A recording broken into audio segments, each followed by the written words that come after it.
Tu regrettes qu'elle n'ait pas eu lieu, la Révolution?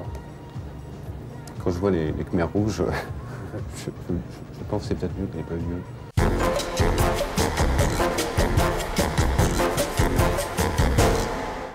Frédéric Fajardi, bonsoir. Bonsoir. Alors tu écris pour le cinéma, la télé, la radio, mais tu écris surtout des bouquins.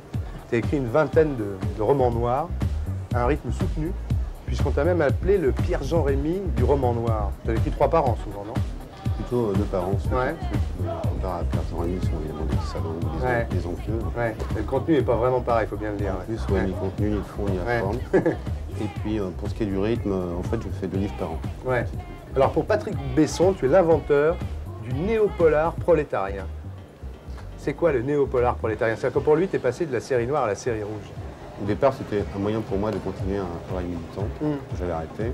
C'était par le biais du roman noir, qui n'était pas une littérature vraiment prise au sérieux. Et puis, c'est la critique qui m'a poussé. Tu as abandonné la Révolution pour la littérature, quoi. J'ai pas abandonné complètement l'idée. Ouais. Alors parlons-en de la Révolution. Tu as fait partie des comités Vietnam. De base. De base. Vous faisiez quoi dans ces comités Vietnam? On cassait la gueule aux fascistes. Ordre nouveau, Voilà, c'est ça? Il s'appelait Occident. Ah ouais. Et aujourd'hui, puis, ce que le Vietnam est devenu aujourd'hui, tu regrettes d'avoir milité pour un Vietnam communiste ou non? Il y a une chose que je ne regrette pas, c'est que les Américains soient partis. Je pense qu'ils n'avaient rien à faire, c'est les occupants. Ouais. Ça, c'est certain. Bon, pour ce qui est du régime actuel là-bas, ça ne correspond pas du tout à l'idée que moi je me fais du communisme. Quand je parle de communisme, c'est quand même pas grand-chose à voir. C'est pas le Vietnam ton modèle? Ni même avec le parti. Ouais. Alors en 68, tu étais un obscur, un sans grade. Tu dis que tu faisais partie de ceux qui allaient se faire casser la gueule autour de la Sorbonne pour que nos maîtres, dis-tu, nous préparent un avenir. Enfin, je mets des guillemets sur les maîtres. Ouais, nous préparent un avenir radieux. Enfin, oui, puis ils pensaient beaucoup à leur carrière. Ouais. Nous, on n'y pensait pas, on était trop sur les problèmes immédiats pour penser qu'à partir de là, on pourrait rebondir vers la direction de quotidien, ou aller manger de temps en temps à l'Élysée, des choses comme ça. Alors là, à l'époque, tu croyais tout ce qu'il y avait écrit dans la cause du peuple, quoi. C'est vrai, je ne m'en cache pas, j'y ai cru complètement. J'étais un militant pro-chinois, je pensais que la Chine est un modèle d'édification du socialisme. C'est très chiant aujourd'hui de parler de ça. Tu aurais été le seul. Non, on était quelques milliers. Ouais, oui.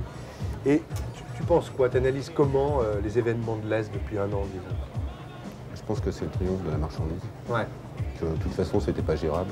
Ouais. Ce qu'il y avait là-bas, ni d'un point de vue économique, ni au plan humain. Donc c'était en fait prévisible. Je ne croyais pas que ça irait si vite. Et je crois qu'ils vont quand même perdre des choses parce que c'est pas évident non plus. Enfin, c'est les socialistes maintenant qui disent ça en France, c'est vraiment se rouler par terre. Ils disent mais n'oubliez pas le facteur humain, respecter l'individu, etc. Alors qu'ils arrivent avec leur camelote, les patrons arrivent par charter, et ils vont trouver une main-d'œuvre très qualifiée, très compétente et pas chère. Mais je pense qu'ils vont perdre beaucoup pour ce qui concerne l'esthétique. Un certain mode de vie qui nous paraissait peut-être archaïque, mais qui avait beaucoup d'intérêt, je pense. Alors tu publies 2 livres. Mélancolie pour Chevaux légers chez Néo. Ça, c'est des nouvelles noires, dans le style qu'on connaît. Et puis Un homme en harmonie chez Payot. Là, tu passes quand même, disons, du roman noir au roman littéraire. C'est nouveau, c'est une sorte d'événement dans ton œuvre. J'avais déjà fait un peu avec le précédent chez Payot, qui était sur la guerre d'Espagne. Oui, il y avait eu les Oustachis, il y avait eu les Brigades internationales déjà. Toujours le vestiaire habituel. Le fond culturel. Mais oui, bon, là, c'était clair que le roman noir, moi, je plafonnais, ça m'apportait plus rien, je sais les faire. Maintenant, je peux en faire 500. Si je vis longtemps, c'est un rail, c'est pas... Un roman, c'est quand même beaucoup plus difficile. Les critiques sont plus méchants. Les places sont plus chères. Oui, les miennes sont bonnes. Ça se passe très bien, tous du bois. Alors, parlons-en, justement. Le héros, c'est un lieutenant-colonel, le roi Clémenti. C'est un chef de guerre, mais grand bourgeois, en fait, dont la famille était ruinée par l'emprunt russe, et qui en a conçu une certaine haine de la société. Et qui est séduit par les communistes en même temps. C'est ça qui est assez... Je ne sais pas s'il aime vraiment la société. Il a le goût des minorités. Il a une espèce de dégoût, moi je le comprends tout à fait, de tout ce qui est grande cause nationale. Moi, dès qu'on parle de grande cause nationale, j'ai envie de... Dans l'opposition, quand il y a eu les événements, quelques allusions, là, sincèrement, moi j'ai été... Je le dis, c'est pas pour faire le scandaleux, mais je le dis sincèrement, les types de la Securitate qui ont été mis au bord de la société mondiale. Je trouve que ces mecs qui étaient des orphelins, qui ont été élevés dans l'amour de ce régime et qui sont morts fidèles même à une ordure, ça c'est pas pertinent, mais qu'on fait preuve d'une fidélité dans une époque comme ça, c'est quelque part assez touchant. Ce colonel, il dit rien sous la torture quand il est arrêté par la Gestapo, mais après il essaye de faire un marché avec la Gestapo, c'est-à-dire qu'il essaie d'échanger des des armes contre des hommes. Et le problème, c'est ça. Est-ce qu'on doit céder un peu ou céder sur rien, quoi? C'est ça, c'est le choix, c'est un facteur humain d'un côté, marchandise de l'autre. Ouais. Moi, je reviens souvent à cette espèce de contradiction. Et bon, c'est ces 50 dernières années, hein, c'est pas seulement aujourd'hui. Et lui, il choisit de sauver l'homme. Évidemment, en faisant une chose comme ça, il se met tout le microcosme et tous les bureaucrates de la résistance à l'eau, parce que c'est une fois de plus la touche individuelle et humaine qui l'emporte chez ce type. Tu regrettes qu'elle n'ait pas eu lieu, la Révolution? Quand je vois les Khmers rouges, je pense que c'est peut-être mieux qu'elle n'ait pas eu lieu. Ce qui est amusant, c'est que chez nous, il n'y a pas eu de terrorisme. On n'a pas. Si je suis tout à fait sincère, moi j'étais mûr pour être brigade rouge, pour aller tirer à la sortie de la Fiat. Oui, non, mais j'étais pas le seul. On était quand même vachement préparé à ce genre d'éventualité. Julie a écrit un livre, je vais me faire un plaisir de le lire, qui s'appelle Vers la guerre civile. C'était quand même un mode d'emploi pour la prise de pouvoir révolutionnaire en France. C'est pas une prise de pouvoir dans la douceur. Donc c'est quand même une idée qu'on avait tous. Et bon, aujourd'hui, je pense que c'est vrai que c'est mieux qu'on ait fait l'économie de ça. Tu crois que tu es resté impur? On n'est jamais... D'abord, moi, je suis pas resté pur parce que j'ai quand même quelque part... J'ai essayé de rester pur, mais c'est évident que j'ai fait des concessions. J'ai une bagnole qui est belle. T'as quoi comme voiture?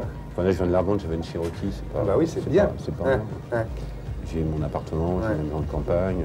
Mais je l'ai pas volé, ce pognon, mais bon... T'as pas l'impression d'avoir trahi, en tous les cas? On est fort quand on n'a rien à perdre. Moi, à 20 ans, j'avais rien. C'est Drieux La Rochelle qui disait ça, il avait raison. Il disait qu'on pouvait être révolutionnaire, finalement, quand on a 20 ans et qu'on n'a rien à perdre, parce qu'on possède rien. À partir du moment où on possède des choses, c'est elles qui vous possèdent aussi. Et ça, c'est une contradiction majeure dans laquelle moi je me trouve englué aujourd'hui. Mais peut-être qu'avec du temps, je vais en sortir en perdant tout ou en faisant autre chose. T'es pas un peu attiré vers ça en ce moment, Drieux La Rochelle, tout ça? Quand l'homme est respectable, même s'il a été fasciste, il n'est pas condamné pour autant. Puis bon, il y a quand même Céline. Céline, c'est l'écrivain magistral de ce siècle, je crois. C'est le seul novateur. Et on connaît les politiques de Céline, elles sont à l'opposé des miennes. Alors on va continuer sur les noms propres. On va prendre comme ça un certain nombre de gens. Tu vas me dire ce que tu en penses, brièvement.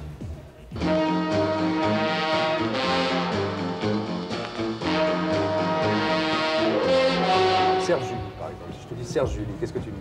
Je déteste ce mec. Ah bon, pourquoi? Parce que c'est un opportuniste, c'est le symbole même de la trahison par rapport à nos idéaux de mai 68. Qui, bon, je peux bien concevoir qu'ils sont peut-être un peu archaïques aujourd'hui, mais on y a cru, c'est pas la peine de passer avec armée de bagages un tel cynisme dans le camp d'en face, parce que les sociodémocrates...